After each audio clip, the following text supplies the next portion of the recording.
शन्नो मित्रः शं वरुणः शन्नो भवत्वर्यमा शन्न इन्द्रो बृहस्पतिः शन्नो विष्णुरुक्रमः नमो ब्रह्मणे नमस्ते वायो त्वमेव प्रत्यक्षं ब्रह्मासि त्वामेव प्रत्यक्षं ब्रह्म वदिष्यामि ऋतं वदिष्यामि सत्यं वदिष्यामि तन्मामवतु तद्वक्तारमवतु अवतु माम् अवतु वक्तारम् ॐ शान्ति शान्ति शान्तिः। शङ्करं शङ्कराचार्यं केशवं बादरायणं सूत्रभाष्य भगवन्तो पुनः पुनः ईश्वरो गुरुरात्मेति मूर्तिभेदविभागिने व्योमवद्व्याप्तदेहाय दक्षिणामूर्तये नमः। ॐ शान्ति शान्ति शान्तिः।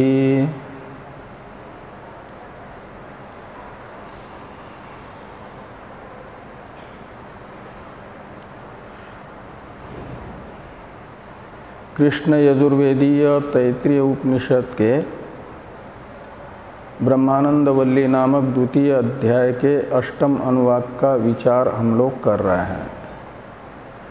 इस अनुवाक के पंचम मंत्र के व्याख्यान रूप भाष्य की चर्चा हो रही है।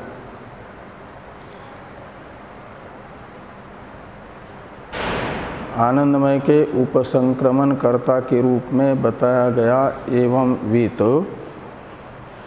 और आनंदमय शब्द से बताया गया परमेश्वर वृत्तिकार के मतानुसार वही पूर्व पक्षी हैं। वे कहते हैं कि आनंद ये एवं वित से परमेश्वर भिन्न है या अभिन्न है। सिद्धांति से प्रश्न करते हैं। भिन्न मानने पर श्रुति विरोध होगा, अभिन्न मानने पर कर्मकर्तृ विरोध होगा और इनमें से जो निर्दोष पक्ष होगा वही उपनिषद का तात्पर्य विषय माना जाएगा। या तो इन दोनों से भी अतिरिक्त कोई तीसरा निर्दोष पक्ष हो तो उसे माना जाएगा उपनिषदों का तात्पर्य विषय। लेकिन यहाँ पर दोनों भी पक्ष दोषवान प्रतीत हो रहे हैं और निर्दोष कोई तीसरा पक्ष प्रतीत हो नहीं रहा है। इस प्रकार की शंका का निराकरण करते हुए भगवान भाष्यकार ने एवं वित और परमात्मा अनन्य है ये बताया। दोनों एक हैं और दोनों का अभेद ये निर्दोष पक्ष है। इसे स्पष्ट कर रहे हैं भगवान भाष्यकार स एव यहाँ से। तो स्पष्ट करते करते पूर्व पक्ष की कई एक शंकाओं का उत्तर दे चुके हैं। अंतिम जो पूर्व पक्ष की शंका थी कि सुषुप्ति अवस्था में सिद्धांतियों ने जो कहा था कि अग्रहण होता है भेद का, इसलिए भेद को माना जाए असत ही, यानी मृषा ही, न सुषुप्त समाहितयो अग्रहणाति से बताया था ना। तो पूर्व पक्षी ने कहा था कि सुषुप्ति अवस्था में जो अग्रहण है भेद का वह अन्यासक्त चित्त होने के कारण है, सुखाभास में आसक्त चित्त होने के कारण है।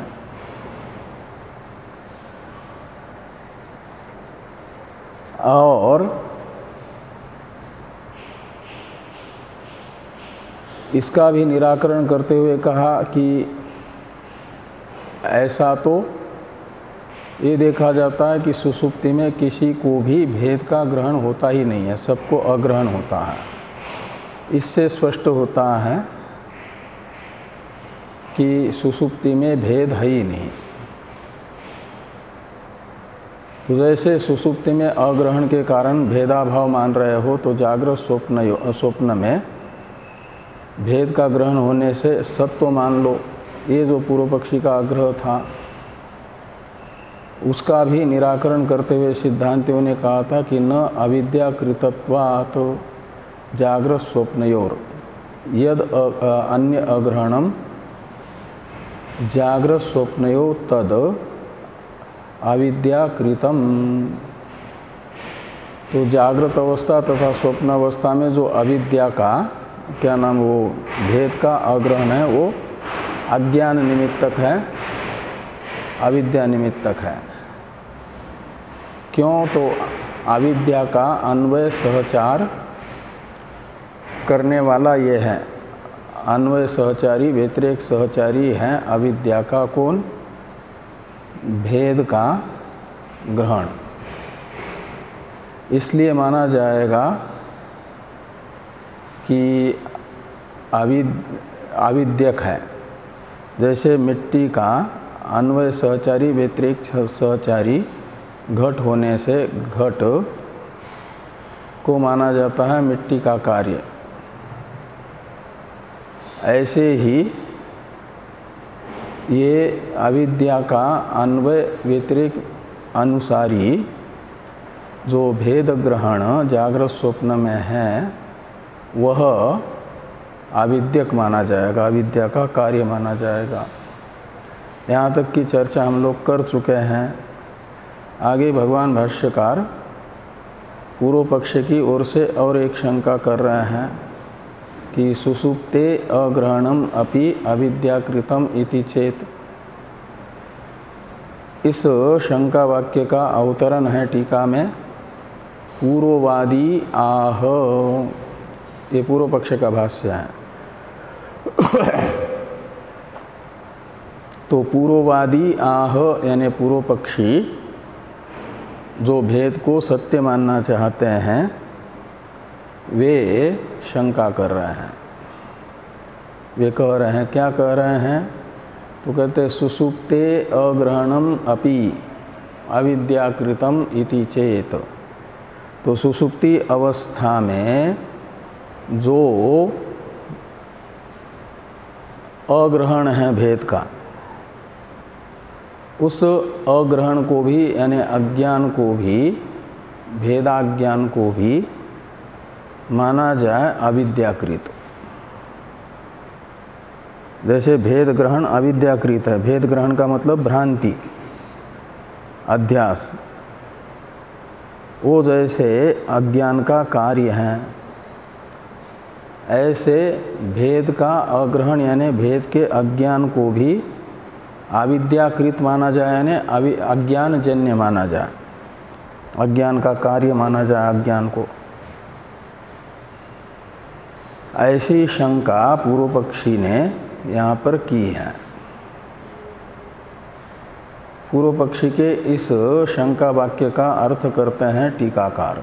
उसे देखिए कि सुषुप्ते द्वितीयस्य अग्रहणम अपि लय रूप अविद्या कृतम न तो भेदाभाव निबंधनम अतो यद उक्तम सुषुप्ते सर्वात्मक ब्रह्मभूतो जीवः व्यतिरिक्तम स्वव्यतिरिक्तम अभावात् एव न पश्यति इति तद असत इत्यर्थ।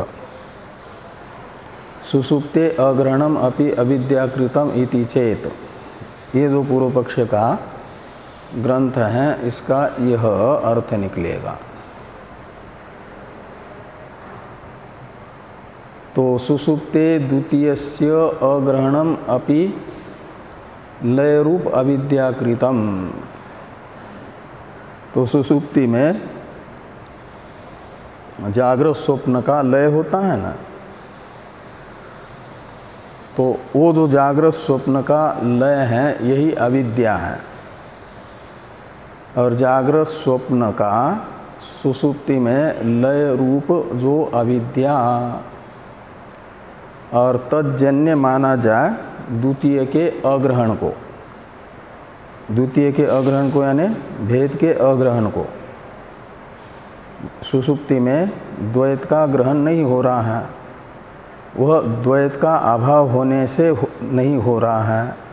विषय न हो तो ग्रहण कहाँ से होगा, ऐसा सिद्धांती कहते हैं कि सुषुप्ति में द्वितीय का अभाव है, इसलिए सुषुप्ति में द्वितीय का ग्रहण नहीं हो रहा है, अग्रहण है। ये किसकी मान्यता है? सिद्धांति की। पूर्व पक्षी सिद्धांति की इस मान्यता में असत्व यानी अयुक्तत्व दिखा रहा है। पूर्व पक्षी कहते हैं ये मान्यता गलत है। क्यों? तो कहते हैं सुषुप्ति में जो भेद का अग्रहण है वह भी लय रूप अविद्या कृत है, मतलब अविद्या का कार्य है, अविद्यक है। जैसे जागृत में भेद ग्रहण अविद्या कार्य है, ऐसा आप सिद्धांति कहते हो। ऐसा सुषुप्ति में हम ये कहते हैं कि अविद्या का कार्य है भेद का अग्रहण का, मतलब वहाँ भेद है लेकिन उसका ग्रहण इसलिए नहीं हो पा रहा है कि लय नामक अविद्या अग्रहण का कारणभूता विद्यमान है, और उस लय रूप अविद्या ने विद्यमान भेद को भी सुषुप्ति अवस्था में गृहीत नहीं होने दिया, ज्ञात नहीं होने दिया। इस अभिप्राय से लिखते हैं पूर्व पक्षी कि सुषुप्ते द्वितीयस्य अग्रहणम अपि लय रूप अविद्या कृतम न तो भेदाभाव निबंधनम। सुषुप्ति में भेद का अग्रहण भेदाभाव निमित्तक न माना जाए। निबंधनम शब्द का अर्थ है निमित्त, तो भेदाभाव है निबंधन यानी कारण, निमित्त जिसका, उसे कहा जाएगा भेदाभाव निबंधन। ये किसका विशेषण बनेगा? आपके द्वितीय से अग्रहण का। तो द्वितीय का अग्रहण भेदाभाव निबंधन न तु, यानी द्वितीय में भेदाभाव निबंधनत्व का निषेध कर रहे हैं कि द्वितीय अग्रहण में भेदाभाव निबंधनत्व नहीं है, ये अर्थ निकलेगा। भेद का अभाव होने के कारण अग्रहण हो रहा ऐसा नहीं, अपितु लय रूप अविद्या के रहने से भेद का अग्रहण है।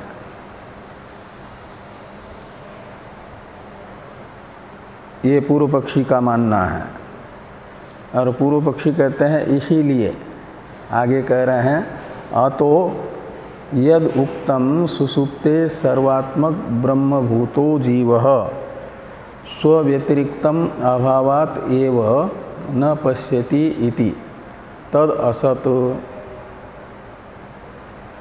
यद उक्तम का अन्वय न पश्यति इति, इस इति के बाद में करना। इति यद उक्तम तद असत। तो सिद्धांतियों ने जो पहले कहा है वह गलत है, असत है, ये पूर्व पक्षी कह रहे हैं। तो कहा सिद्धांतियों ने पहले क्या कहा है? तो सिद्धांतियों ने कहा कि सुसुप्ते सर्वात्मक ब्रह्मभूत जो जीव, सर्वात्मक है ब्रह्म और उस ब्रह्म के साथ तादात्म्यपन्न है जीव सुसुप्ति अवस्था में, इसलिए उसे कहा जाएगा सर्वात्मक ब्रह्मभूत, यानी ब्रह्म तादात्म्यपन्न। ब्रह्मभूत का अर्थ है ब्रह्म तादात्म्यपन्न। तो सुसुप्ति अवस्था में सर्वात्मक ब्रह्म तादात्म्यपन्न जो जीव, उसे स्वव्यतिरिक्तम अभावात एव न पश्यति, वह अपने से भिन्न को नहीं देख रहा है। क्यों नहीं देख रहा है? यानी उसको भिन्न का ग्रहण क्यों नहीं हो रहा है स्वव्यतिरिक्त का? कहते हैं अभावात एव, स्वव्यतिरिक्त का सुसुप्ति में अभाव होने से। न पश्यति यानी अग्रहण है।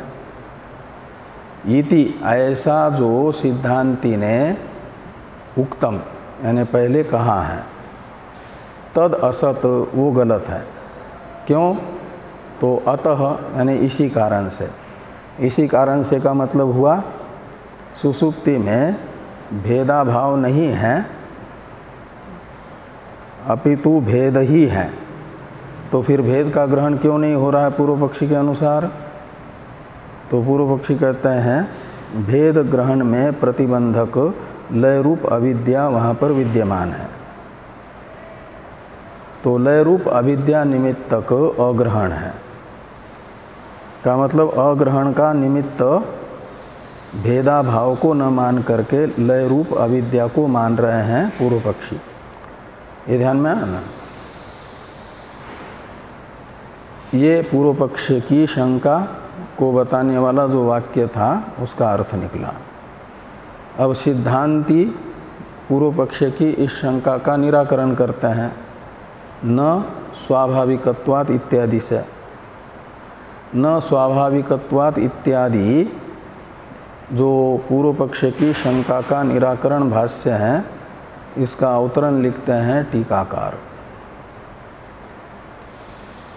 तो टीका को देखिए, 3 विकल्प करके पूर्व पक्षी से सिद्धांती पूछ रहे हैं कि सतोपि द्वितीयस्य अविद्यावशात् अग्रहणम इति को अर्थ।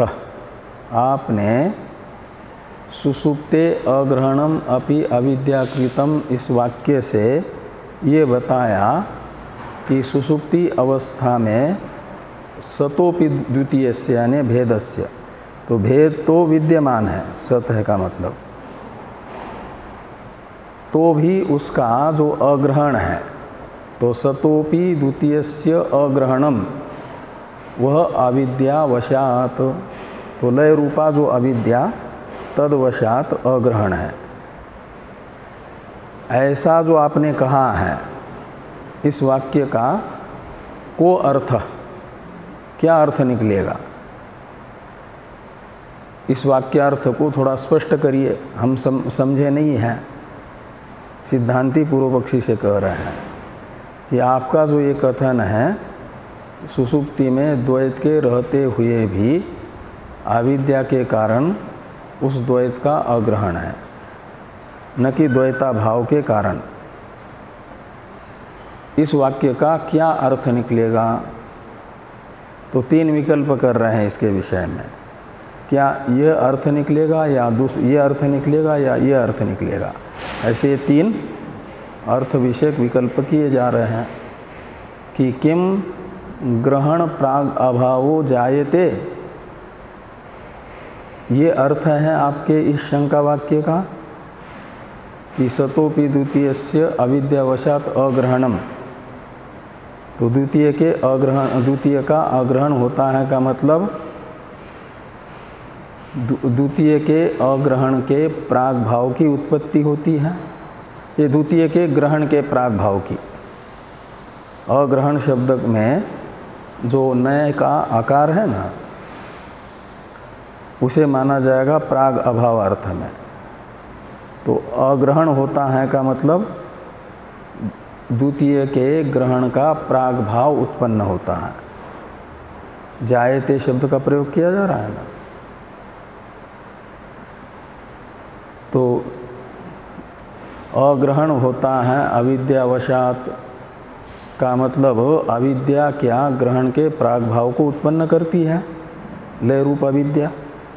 ये एक अर्थ निकला। क्या ये अर्थ मानना चाहते हो? ये पूर्व पक्षी से पूछा गया।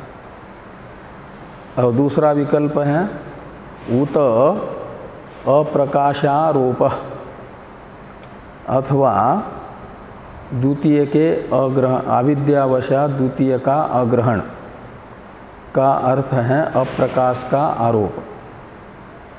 जैसे दूर से सुक्तिका का अज्ञान होने से रजत का आरोप होता है। सुक्तिका का अज्ञान न हो तो रजत का आरोप नहीं होगा। ऐसे द्वितीय का अग्रहण है, और वो क्यों? अविद्यावशात। तो अविद्या हुआ अज्ञान, और उस अज्ञान के कारण क्या अग्रहण यानी अप्रकाश का आरोप होता है, अध्यारोप होता है। जैसे सुक्ति में सुक्ति के अज्ञान से रजत का आरोप हो रहा है। ये द्वितीय विकल्प हुआ, उत अप्रकाशारोप। और किं वा, इससे तृतीय विकल्प किया जा रहा है, किं वा अग्रहणाकार अविकृत स्वरूप अवस्थानम।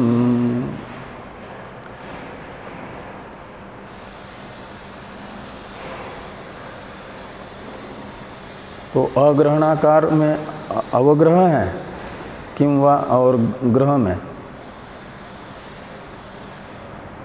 टीका में अवग्रह का चिन्ह है कि नहीं? हाँ, किं वा अग्रहणाकार अविद्याकृत स्वरूप अवस्थानम, ऐसा यहाँ अवग्रह है ना। तो अग्रहण आकार, अग्रहणाकार जो अविकृत स्वरूप है,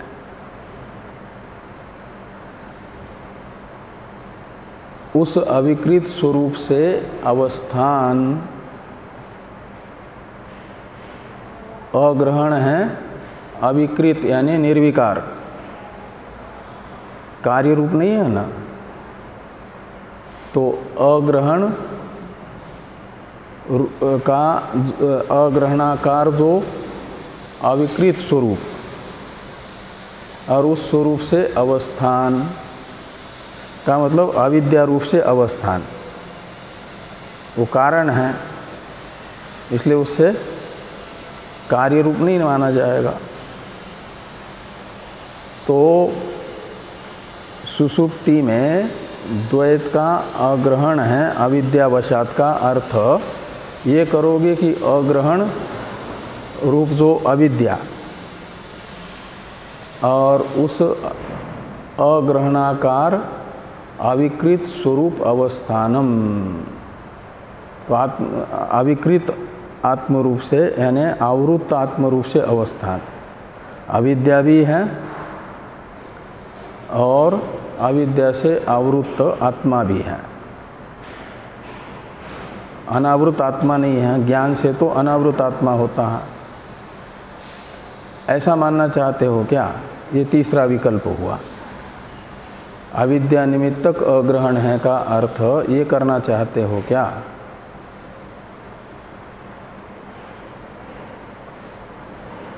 तो इन तीन में से यदि पहला पक्ष पूर्व पक्षी लेना चाहेंगे तो उसका खंडन करते हुए कह रहे हैं कि नाद्य यानी प्रथम पक्ष जो ग्रहण प्राग अभावो जायते, अविद्यावशात ग्रहण अग्रहण है का मतलब ग्रहण का प्राग भाव उत्पन्न होता है।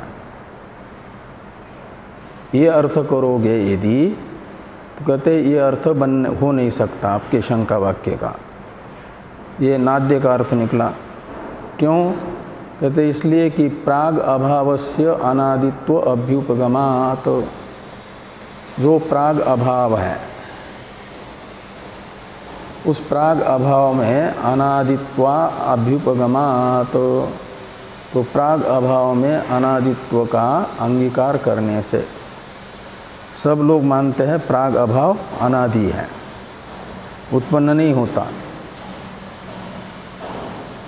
और यहाँ पर तो आप कह रहे हो कि द्वितीय का अग्रहण अविद्यावशात है का मतलब द्वितीय के ग्रहण का प्राग भाव उत्पन्न हो रहा है, ये तो मान्यता के विरुद्ध होगा ना, तो अभ्युपगम विरोध हो जाएगा।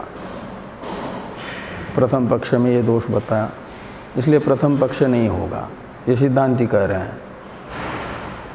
और द्वितीय पक्ष के विषय में कहते हैं न द्वितीय है अप्रकाश आरोप, ये भी नहीं हो सकता।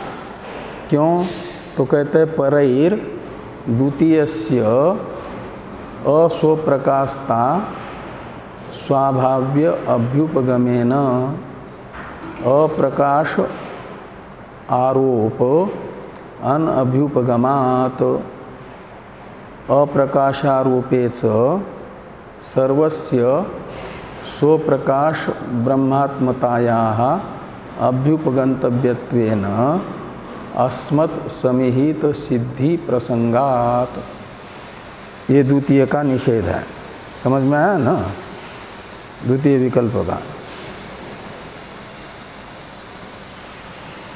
यदि सुषुप्ति में द्वितीय का अग्रहण है का अर्थ ये करेंगे अविद्यावशात द्वितीय का यानी अप्रकाशारोप है, यही द्वितीय का अग्रहण है, तो इसका निषेध करते हुए कहा जा रहा है कि परई यानी पूर्व पक्षी भी, सिद्धांति कह रहे हैं ना, तो परई ही यानी पूर्व पक्षी भी द्वितीयस्य अस्वप्रकाशता स्वाभाव्य अभ्युपगमेन, तो द्वितीय यानी अनात्म वस्तु, आत्मा से भिन्न दूसरा भिन्न पदार्थ, तो जो आत्मा से भिन्न पदार्थ हैं उसमें अस्वप्रकाशता स्वरूप माना है उसका। अप्रकाशता स्वाभाव्य अभ्युपगमन का मतलब उसको प्रकाश रूप नहीं माना गया, जड़ माना गया। द्वितीय हो गए घटादि, और उन घटादियों को स्वप्रकाश नहीं माना गया। स्वप्रकाश तो है आत्मा, और आत्म भिन्न अनात्म वस्तुएं हैं अस्वप्रकाश, और अस्वप्रकाशता उनका स्वाभाव्य है यानी स्वरूप है। तो स्वाभाव्य अभ्युपगमेन अप्रकाशारोप अनभ्युपगमात्, और जो अप्रकाश है उसका आरोप अनभ्युपगमात्। तो द्वितीय का अप्रकाश अस्वप्रकाशता स्वरूप ही होने से, जैसे सुक्तिका का सुक्तिकात्व स्वरूप होने से उसे अध्यारोप नहीं कहा जाएगा, अध्यारोपित नहीं कहा जाएगा ना। ऐसे द्वितीय वस्तु का तो अप्रकाशमानता स्वरूप है, स्वरूप होने से अप्रकाश आरोप वो स्वीकार नहीं करेंगे, अपितु मानेंगे द्वितीय का वो स्वरूप ही है। जैसे सुक्तिका का जो स्वरूप नहीं है रजत, उसका तो अध्यारोप हो सकता है, लेकिन सुक्तिकात्व का अध्यारोप थोड़ा ही होगा, वो तो उसका स्वरूप है, वो अविद्यक नहीं है। जो स्वरूप होता है वह अविद्या से अध्यारोपित नहीं माना जाता। तो जो भेदवादी हैं, भेद को सत्य मानते हैं, तो आत्म भिन्न वस्तु का अप्रकाशमानता स्वरूप है, इसलिए अप्रकाशता का अध्यारोप नहीं मानेंगे वे। इस अभिप्राय से कहा गया कि द्वितीयस्य अस्वप्रकाशता स्वाभाव्यात्, यानी स्वाभाव्य अभ्युपगमेन का मतलब भिन्न अनात्म पदार्थ का अस्वप्रकाशता स्वरूप स्वीकार पूर्व पक्षी के द्वारा किए जाने के कारण अप्रकाश आरोप अनभ्युपगमात्। तो अप्रकाश का अध्यारोप वो नहीं मानेंगे, वो तो उसका स्वरूप है। इसलिए अप्रकाशारोपे च, यदि इस अपने अभ्युपगम से विपरीत ऐसा मानेंगे, अप्रकाशारोपे च सर्वस्य स्वप्रकाश ब्रह्मात्मतायाः अभ्युपगंतव्यत्वेन, अप्रकाश का आरोप मानेंगे, यदि उसे सत्य नहीं मानेंगे तो अध्यारोपित मानना पड़ेगा।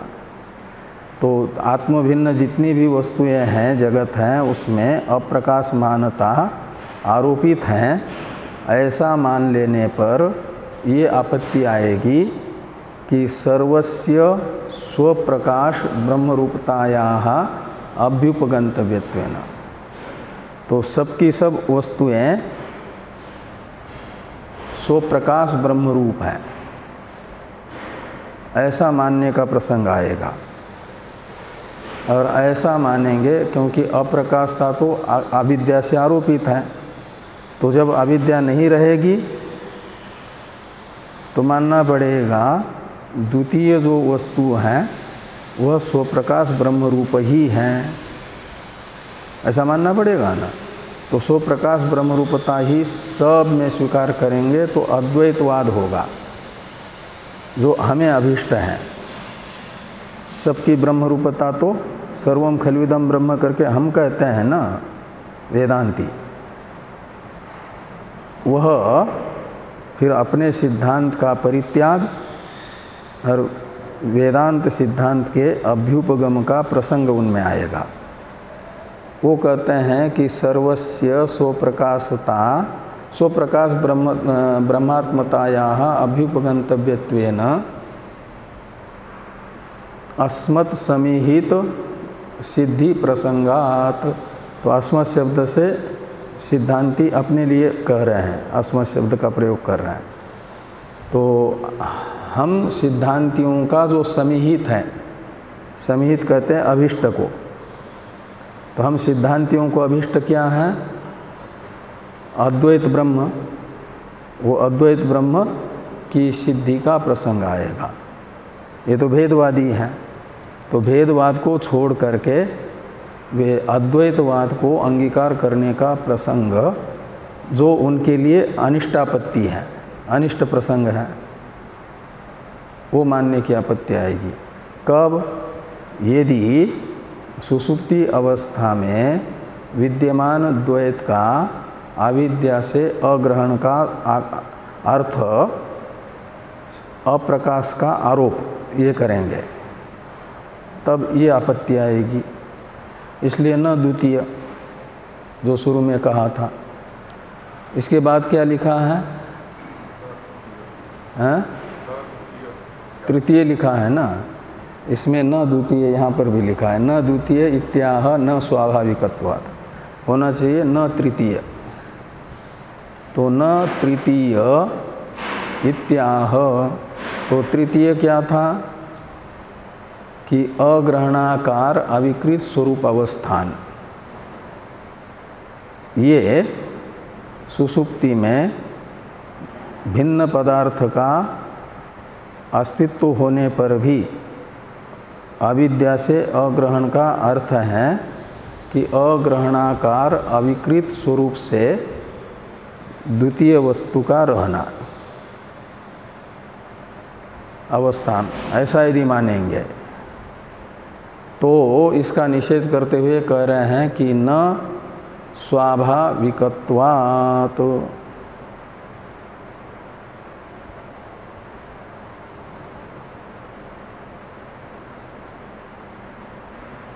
तो न स्वाभाविकत्वात् का मतलब है, न का मतलब ये तृतीय पक्ष भी मानना उचित नहीं है। अविद्यावशात द्वितीय का अग्रहण का अर्थ है अग्रहणाकार अविकृत स्वरूप से अवस्थान, ये मानना भी उचित नहीं है। ये सिद्धांति के द्वारा मूल भाष्य में प्रयुक्त न का अर्थ निकलेगा। क्यों कहते स्वाभाविकत्वात्, और इस स्वाभाविकत्वात् का अर्थ करते हैं टीकाकार, अविकृत स्वरूप अवस्थानम न अविद्या कार्यम। अविकृत स्वरूप से अवस्थान को अविद्या का कार्य नहीं माना जा सकता। अविद्याकृत का मतलब होता है अविद्या का कार्य, और द्वितीय का अविद्या से अग्रहण का मतलब अविकृत स्वरूप से अवस्थान। और ये तृतीय अर्थ करेंगे तो ये अनुचित होगा, क्योंकि अविकृत स्वरूप से अवस्थान को अविद्या का कार्य नहीं माना जा सकता। क्यों नहीं माना जा सकता? कहते हैं अनागंतुकत्वात् इत्यर्थ। जो स्वरूप होता है ना अविकृत स्वरूप, वह अनागंतुक है का मतलब नित्य है। आगंतुक कहते हैं आने कार्य को, किसी कारण से उत्पन्न हुआ, सनिमित्त। और अनागंतुक का अर्थ हो जाएगा वो निर्निमित्त है, स्वभाव है, स्वरूप है, तभी तो स्वरूप कहलाएगा। तो अविकृत स्वरूप से अवस्थान हुआ का मतलब अजन्य स्वरूप से अवस्थित रहा। वह किसी से भी जन्य नहीं है, तो अविद्या से भी जन्य नहीं होगा अविकृत स्वरूप, जिस स्वरूप से अवस्थान मान रहे हो। तो न अविद्या कार्यम अनादित्वात्, ये जो सूत्र रूप से न स्वाभाविकत्वात् से समाधान किया है, इसका स्पष्टीकरण आ रहा है भाष्य में द्रव्यस्य ही तत्वम इत्यादि से। द्रव्यस्य ही तत्वम अविक्रिया पर अनपेक्षत्वात् विक्रिया न तत्वम परापेक्षत्वात्। तो इसलिए इसका अवतरण लिखते हुए टीकाकार कहते हैं ये तत्स्फुटयति, ये तत्स्फुटयति यानी अविकृत स्वरूप अवस्थान अनागंतुक होने से अविद्या का कार्य हो नहीं सकता। इस अर्थ को ही स्पष्ट करते हैं कि द्रव्यस्य ही तत्वम अविक्रिया, जो द्रव्य है उसका तत्व यानी वास्तविक स्वरूप क्या माना जाएगा? तत्वम शब्द का अर्थ होता है वास्तविक स्वरूप। वो कौन है? तो कहते हैं अविक्रिया। अविक्रिया में विक्रिया का अर्थ है विकार, और अविक्रिया का अर्थ हो जाएगा निर्विकार। तो निर्विकार वस्तु को कहा जाता है द्रव्य का स्वरूप। द्रव्य स्वरूपतः निर्विकार है, तो अविक्रिया ही द्रव्य का स्वरूप है।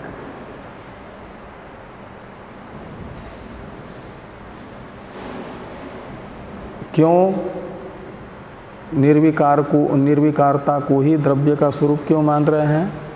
कहते इसलिए कि पर अनपेक्षत्वात्, वह पर अनपेक्ष है। पर अनपेक्ष है का मतलब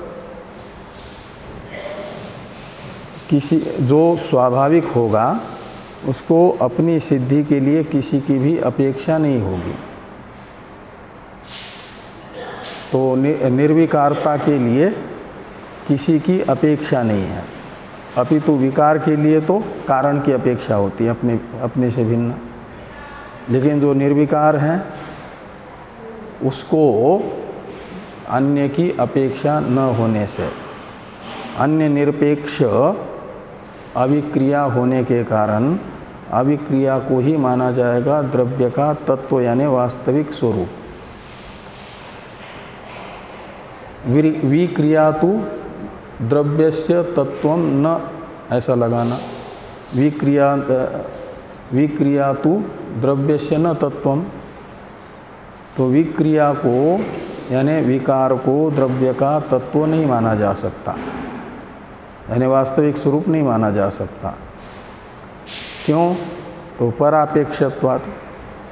तो विक्रिया है, विकार यानी कार्य, और कार्य को तो अपने स्वरूप से भिन्न कारण की अपेक्षा होती है, अन्य सापेक्ष है। तो जो अन्य सापेक्ष होगा वो द्रव्य का स्वरूप नहीं होगा। जो अन्य निरपेक्ष हैं वो है द्रव्य का स्वरूप। और यहाँ दो प्रकार है, एक विक्रिया और एक अविक्रिया। तो विक्रिया है द्रव्य अन्य सापेक्ष, इसलिए वो द्रव्य का तत्व नहीं होगा। और अविक्रिया है विक्रिया का अभाव, वह अन्य अनपेक्ष है, इसलिए वो तत्व है द्रव्य का। उसे किसी कारकांतर की अपेक्षा नहीं है। आगे नहीं कारकापेक्षम वस्तुनः तत्वं सतो विशेषः कारकापेक्षो विशेषश्च विक्रिया, इससे बताया जा रहा है। और आपके अविक्रिया, ये द्रव्य से ही तत्वम अविक्रिया, यहाँ पर जो अविक्रिया शब्द का प्रयोग है ना, उस अविक्रिया का अर्थ भी टीका में टीकाकार ने किया है। और उसका अलग से ये अविक्रिया ही तत्वम, इसका अर्थ सन्मात्रम द्रव्यम इत्यादि का भी ये अर्थ किया है टीका में। ये सब अभी देख लें, 5-7 मिनट लगेंगे, नहीं तो फिर कल। क्या है कल की अभी? कल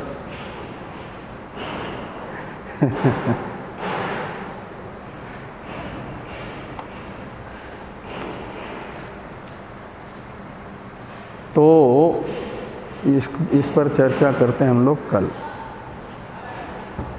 ओम शन्नो मित्रः शं वरुणः शन्नो भवत्वर्यमा शन्न इंद्रो बृहस्पतिः शन्नो विष्णुरुक्रमः। नमो ब्रह्मणे नमस्ते वायो त्वमेव प्रत्यक्षं ब्रह्मासि त्वामेव प्रत्यक्षं ब्रह्म वदिष्यामि ऋतं वदिष्यामि सत्यं वदिष्यामि तन्मामवतु तद्वक्तारमवतु अवतु माम् अवतु वक्तारम्। ॐ शान्ति शान्ति शान्तिः। शङ्करं शङ्करा केशवं बादरायणं सूत्रभास्य कृतौ वन्दे भगवन्तौ पुनः पुनः। ईश्वरो गुरुरात्मेति मूर्तिभेद व्योमवद्व्याप्तदेहाय दक्षिणामूर्तये नमः। ॐ शान्ति शान्ति शान्तिः।